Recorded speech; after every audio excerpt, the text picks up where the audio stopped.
cet échéancier de travaux, on l'a réparti en 4 tranches que je vais vous présenter maintenant de manière succincte, avec d'un côté donc ces tranches de travaux pour vous permettre de visualiser. Tout à l'heure, au début, on avait le château vu de l'autre côté. Là, on le voit dans ce sens-là. Et toute la partie en rénovation, c'est la partie en tuiles que vous voyez sur la gauche de votre écran. Donc, toutes ces ailes de bâtiment sont à rénover. Jusque-là, il n'y avait qu'une salle de classe au rez-de-chaussée de ce bâtiment-ci.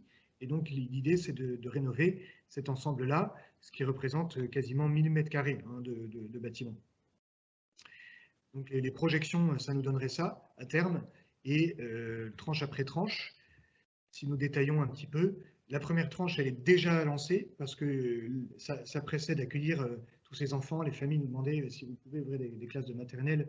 Et donc, la pression, elle est là depuis plusieurs années. Mais l'obligation de scolariser cette année à la rentrée en septembre 2022 nous a poussé à aller plus vite que la musique, d'une certaine manière.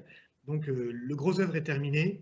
Le ravalement des façades, des murs intérieurs, il est en cours. Le frère a passé tout le week-end de la Pentecôte à faire ça, sauf le dimanche, bien sûr. Voilà, l'essentiel des travaux est lancé. On a fini toutes les dalles. Les ouvertures vont être posées à la fin du mois de juin. Tout ce qui est la toiture va être, tout ce qui a besoin d'être restauré le sera aussi d'ici la fin juin. Et donc après cet été, il va falloir la pose du plancher chauffant, le carrelage et toutes les finitions. Voilà, donc 240 000 €, c'était le budget prévisionnel. On va certainement dépasser un peu parce que c'était un budget qui était établi en juin 2021. Et vous notez bien que cette année, avec l'inflation, on va certainement passer au-dessus. Voilà, ça c'était les bâtiments il y a un peu plus d'un mois. Et voilà ce que ça donnerait en 2026, quand on aurait tout fini, ces bâtiments neufs. Donc avec le préau sur la gauche du bâtiment ici, cette trois parties-là. Ici un vestibule, ici une salle de classe, des toilettes, et derrière le vestibule, une autre salle de classe. Et à l'étage, une grande salle de 100 m², qu'on n'aménagera pas tout de suite, mais en fait cette partie en ardoise, au milieu, il y a une magnifique charpente du XVIIe siècle, qui tient à valoriser, donc on va laisser une seule pièce d'un seul tenant. La charpente est plus ancienne que le château, puisque le château même a brûlé pendant la Révolution. Voilà. Deuxième tranche. Monsieur l'abbé, vous mettrez une bibliothèque dans cette salle. Là, voilà, une bibliothèque à terme, effectivement, à l'étage de cette partie centrale, et vraiment faire une pièce de charme, si je peux dire. Deuxième tranche, 2 salles de classe et une salle des institutrices. Donc, pour permettre de visualiser, vous voyez ici les plans. Juste là où il y a ma souris, c'est la partie où justement il y a la partie en ardoise que je viens de vous montrer. Et donc toute la suite du bâtiment au rez-de-chaussée, c'est ça la deuxième tranche en fait. Donc cette photo-là montre l'angle du bâtiment. On aurait un petit sanitaire pour les sanitaires encore des tout petits. Et ici, à la place du vestiaire et des sanitaires existants, ce serait des cloisons et puis on ferait une salle des institutrices.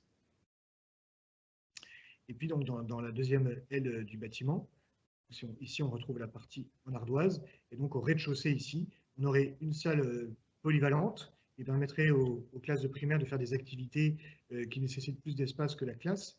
Ici, un vestibule. Et là, une grande salle de classe de primaire, de maternelle, avec derrière une petite salle de sieste et un bureau, une pièce de stockage. Voilà. La troisième tranche, eh bien, une fois qu'on aura fini le rez-de-chaussée, la troisième tranche, c'est aménager tous les étages.